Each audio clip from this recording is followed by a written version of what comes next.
महिला आरक्षणावरून देशपातळीवर सुरू असलेलं राजकारण राज्यातही रंगलंय। विधेयक मंजूर होत नाही तोपर्यंत विरोधकांना झोपू देणार नाही असा आक्रमक पवित्रा मुख्यमंत्री देवेंद्र फडणवीसांनी घेतलाय। तर 2023 सालीच विधेयक पास झालंय, त्याची अंमलबजावणी करा असं विरोधकांचं म्हणणं आहे। एकूणच या सगळ्या प्रकरणावरून नेमकं काय सुरू आहे पाहूयात हा रिपोर्ट। लोकसभेत नारी शक्ती वंदन विधेयक आणि परिसीमन विधेयक मंजूर होऊ शकलं नाही। इंडिया आघाडीच्या एकजुटीपुढे सत्ताधारी पराभूत झाल्याचं पाहायला मिळालं। विरोधकांमुळे महिला आरक्षण लागू झालं नाही।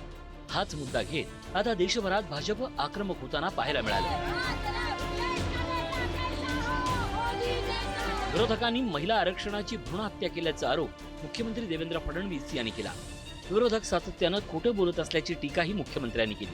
तर 2023 साली महिला आरक्षण विधेयक लागू करण्यात आलं होतं, त्याची अंमलबजावणी करा अशी भूमिका शरद पवार राष्ट्रवादी काँग्रेसने घेतली। तर 2023च्या संशोधन विधेयकानुसार ही विधेयक आणल्याचं मुख्यमंत्री सांगतायत। 21 सप्टेंबर 2023 ला लोकसभेमध्ये एका मताने महिला आरक्षणाचं बिल पास झालेलं आहे। त्याच्यामुळे 2024 मध्येही 33% आरक्षणाचं बिल त्याची अंमलबजावणी होऊ शकत होती। म्हणजे 543 मध्ये 33% महिलांना द्या। सगळ्यांचं एकच मत आहे की तुम्ही आत्ता हे बिल पारित करा। आम्ही आज नाही, आज रात्रभर बसायला तयार आहोत, तुम्ही अंमलबजावणी करा। तर का भारतीय जनता पक्ष करत नाहीये?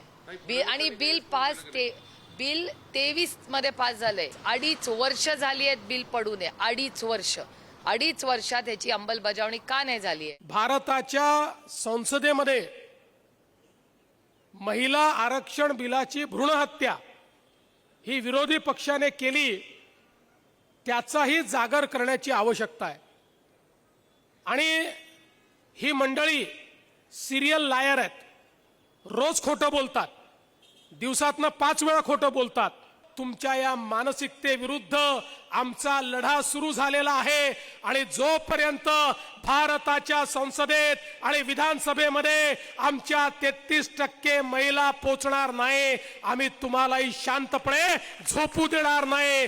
तुमच्या विरुद्ध आमचा संघर्ष सुरूच राहील। उद्धव ठाकरे यांनीही महिला आरक्षणाच्या प्रश्नावरून केंद्राला धारेवर धरलंय। मतांसाठी सत्ताधाऱ्यांना महिला हव्यात अशी टीका त्यांनी केली आहे। संसदेच्या उद्घाटनावेळी आणि राम मंदिर लोकार्पणाच्या कार्यक्रमाला राष्ट्रपती द्रौपदी मुर्मू यांना निमंत्रण का देण्यात आलं नाही असा सवालही त्यांनी उपस्थित केला। पश्चिम बंगालमध्ये ममता बॅनर्जींना रोखण्यासाठी 2 लाखांपेक्षा जास्त सीआरपीएफ जवान मैदानात उतरवल्याचा आरोपही ठाकरेंनी केला आहे। बंगालमध्ये एकटी महिला ममता बॅनर्जीची वाघिणीसारखी लढते, जिंकल्याच पाहिजेत त्या।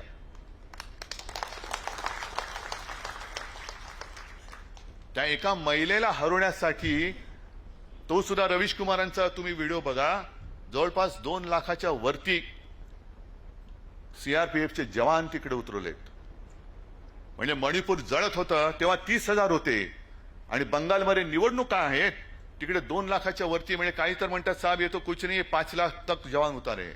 महिला आरक्षणांबद्दल तुम्हाला जर का एवढी कणाव असेल तर हे लोकसभेत कोणतरी, मला वाटतं त्या महिला खासदार बोललेत, आणखीन कोणी बोललेत की ज्या संसदेमध्ये हे बिल आणण्याचा यांनी प्रयत्न केला होता त्या संसदेच्या उद्घाटनाच्या वेळेला आमच्या महिला राष्ट्रपतीने का नव्हतं बोलवलेलं?